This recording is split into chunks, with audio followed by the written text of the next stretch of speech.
Hello বন্ধুরা, সবাই কেমন আছো? আশা করি সবাই ভালো আছো। তো আজকে আমার বার্থডে, জন্মদিন। তারপরে আমি আইসি পার্লার। আমার টাইমে আয়া খোলার লগে লগেই দেখি, আমি জানি না অত সুন্দর করে আমার স্টুডেন্ট ম্যাম তারা সাজাইছে পার্লার। একটা সারপ্রাইজ দেওয়ার লাগিয়েছে টমেটো, কিন্তু অনেকটাই ভালো লাগছে, অনেক বড় সারপ্রাইজ দিয়েছে তাই। পরে ম্যাম কেকটা খাটিলা জলদি। তারপরে আমি ম্যামের কথা শুনে ফট করিয়া কেকটা খাটিলে এরপরে সবরে কেকগুলা খাওয়াইছি, একটু একটু একটু একটু করিয়া সবরে খাওয়াইলাম।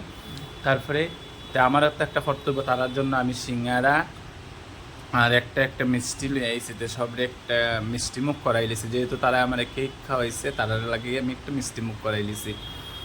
কেক খাওয়ার পরে তারা সিঙ্গারা আর লালমন দিছি। তারপরে আমরা আরেকটা ছোটো মোটো খাওয়া করছি, যেহেতু এটা ম্যামরে আর সবরে জানছি মাংস রুটি মাংস নিচে থেকে লেগেছে। তারপরে আর তোমরা ব্লগটা আমার কীরকম লাগছে তোমরা শেয়ার করিও, লাইক করিও, আর আরেকবার দেখা হইব আমার নেক্সট ব্লগে। টাটা, বাই বাই বন্ধুরা।